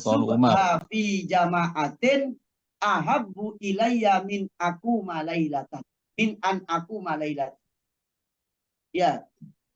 Saya lebih suka ya ikut berjamaah subuh daripada saya gara-gara malam suntuk saya sholat, tapi kemudian subuhnya keteteran. Maka katanya para ulama, oh berarti apa syaratnya tidak boleh itu kepada selainnya Nabi apabila sampai meninggalkan yang lebih penting dan lebih wajib. Begitu. 3. Yang keempat, Allah yudayyi'a haqqan syar'iyyan. Jangan sampai beramal berlebihan kemudian menyebabkan ada hak-haknya orang lain yang ditinggalkan. Pak Bashir puasa setahun. Tapi itu nggak mungkin juga, ya. Sudah nggak potongan puasa Pak Bashir, itu ya. Iya. Gara-gara berpuasa setahun, akhirnya Pak Bashir ini nggak bekerja, anak istrinya ditinggalkan. Gitu. Maksudnya nggak boleh itu. Iya, itu nggak boleh karena menimbulkan sebab begitu. Loh, kok para sahabat bahkan tabi'in ada yang mengamalkan karena beliau diberi sir, diberi asror, diberi khosiyah yang kekuatannya mirip-mirip walaupun tidak persis dengan Rasulullah. Ayo, niki panjenengan tak beritahu di kitab Iktisom niki. Kitab Iktisom. Saya sudah menerangkan tempo hari itu kayaknya ini ya. Yaitu Sayyidina Umar bin Khattab, Sayyidina Utsman bin Affan kalau sholat witir 1 rakaat 1 Qur'an. Lah itu kan Ya. hadisnya sahih. Coba saya tanya Pak Basir. Pak Basir dan Pak Fahmi sekalian tak tanya. Ya, Pak Fahmi. Pak Dokter Fahmi sama Dokter Profesor Ahmad Basir. Ya. Saya tanya misalnya, tolong jangan terlalu serius ya. Ya. Tolong ya. Karena Pak Basir ini saya punya kesempatan membuli malam ini karena ini yang memberhentikan pengajian Tak saya boleh. karena Nggak boleh. iya, boleh betul, ya. Pak Basir ya. Banyak. Betul. Ayo, Pak Basir, saya tanya dan Pak Fahmi, menurut Nabi, sholat witir itu rakaat pertama sunnahnya baca apa? Al-A'la. Al-A'la. Mau baca al-A'la aja sudah lupa gitu. Awal itu dia. Ojo anu loh, ojo serius Pak Basir. Aku lek serius sampean aku malah nyandang dosa ke sampean ini. Ini saya buka kitab Al-Iqtisam ya. Al-Iqtisam. Ajaran tak beritahu niki kitabnya. Ini riwayat sahih niki tentang witir niki ya. Sekedap. Sabar. Karena kitab yang dibuka ini saya buka berapa ini? 1 2 3 4 5 6 7. Di laptop saya buka 7 kitab. Lalu di file saya tadi ada kurang lebih 15. Niki Autaro. Niki. Nah, niki Pak Basir. Sampun muncul Pak Basir? Belum. Oh, ini. Kalau nggak muncul ini berarti Pak udah. Basir ini. Ampun. Ampun, sekarang udah. Niki. Nah, niki Pak Basir. Waja'an Utsman bin Affan annahu idza kana sholal isya au tara bi rakaatin yaqra'u fiha al-Qur'an kullahu. Ayo, siapa yang mau menentang Sayyidina Utsman? Al-Quran semua, Masya Allah. Nah, coba dipikir ini, dipikir. Makanya harus belajar kaidah fikih sama kaidah usul fikih ya. Soalnya hadis itu kalau dipahami tidak pakai kaidah, nanti tabrakan karena nggak paham kaidah ilmiahnya. Jadi gini, ini kalau menurut hadis, Nabi itu menganjurkan baca sholat witir itu baca surah rakaat pertama surat Sabbihisma rabbikal a'la. Lalu rakaat kedua membaca surah apa? Al-Kafirun. Al-Kafirun. Rakaat ketiga baca Al-Ikhlas. Al-Ikhlas. Lah ini Sayyidina Utsman apa nggak ngerti hadisnya Nabi? Buat Sayyidina Utsman sholat isya lalu witir 1 rakaat. Gak pakai ba'diyah. Witir 1 rakaat. Baca Quran 30 juz hatam. Masya Allah. 30 juz. Ayo siapa yang mau nantang ini? Maaf lah ya. Sekalian maksudnya apa? Saya ingin memberitahu ke panjenengan. Kaidah usul fikih ini butuh paham. Kalau nanti berpedoman dengan cara berpikirnya Pak Basir, berarti Sayyidina Utsman ahli bid'ah. Dolalah.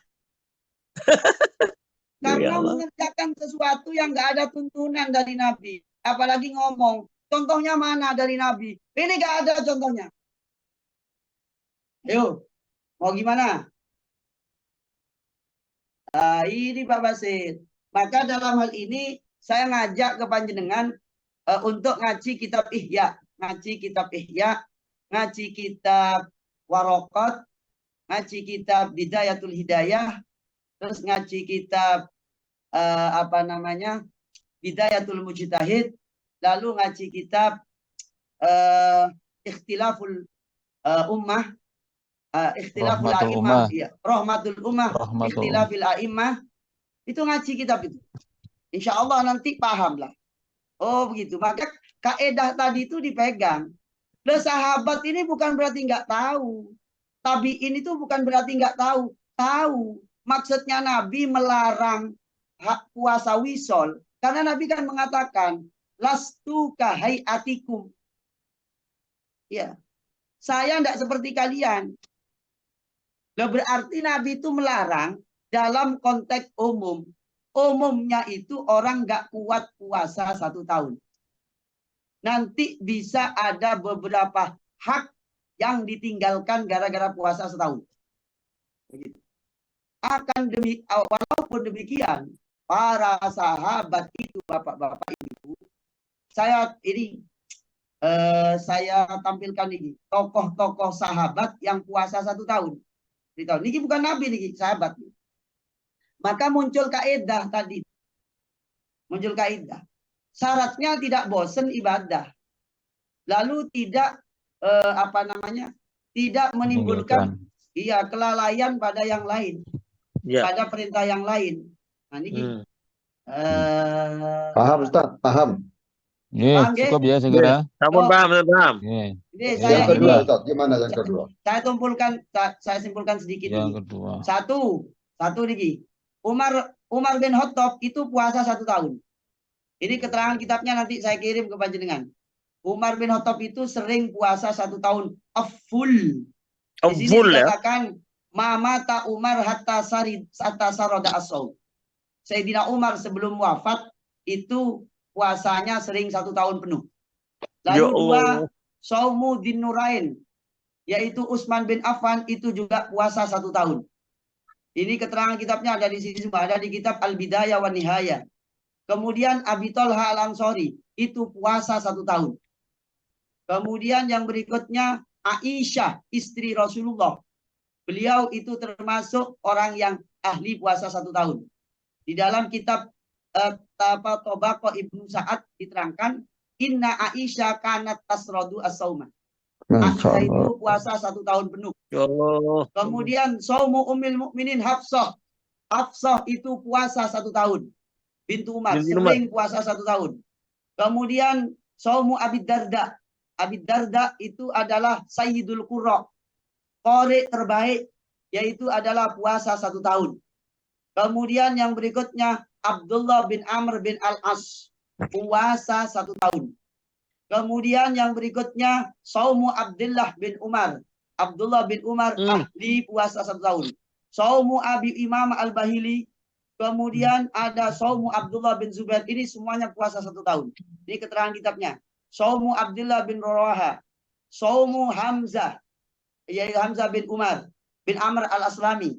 Kemudian ini keterangan kitabnya. Kalau panjenengan baca di sini ada Al-I'tisam, ada kitab Sifatus Sofra, ada Hilyatul Auliya, ada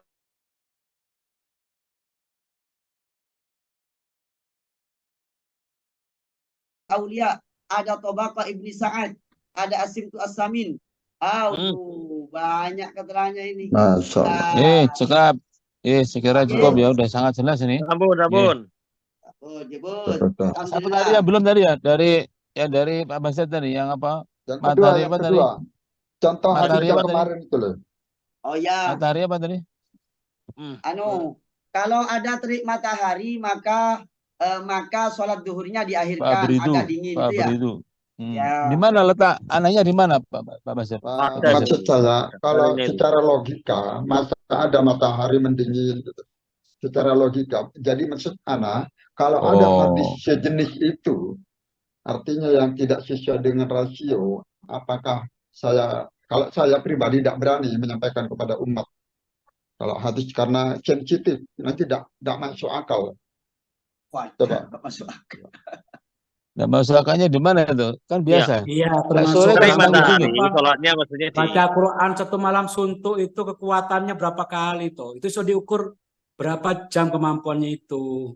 Iya. Rasional harus dipakai juga pemahamannya itu. Oke Pak, maaf Pak ya. Besok malam itu coba orang diukur aja baca Quran 1 malam itu bisa nggak subuhan itu. Sebentar Pak, sebentar. Itu ya. Yang kedua itu menyatakan ini apa?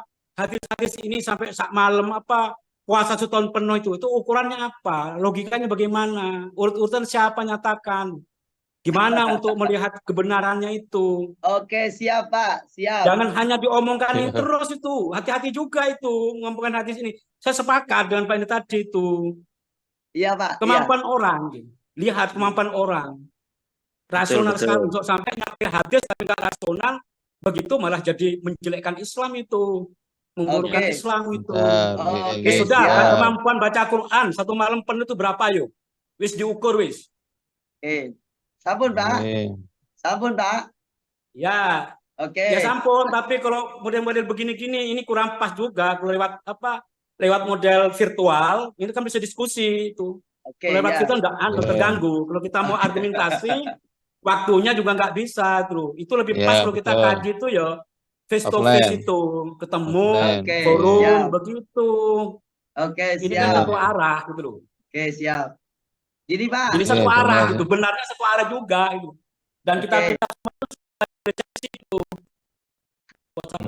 tahun penuh itu sama juga. Gitu. Oke nih ya. Nanti dilanjutkan kembali panjenengan sebagai sebagai panitia acara. Insya Allah kalau diadakan secara terbuka ini bagus. Setuju, Kenapa setuju. nanti Oke. ada Setuju. namanya kita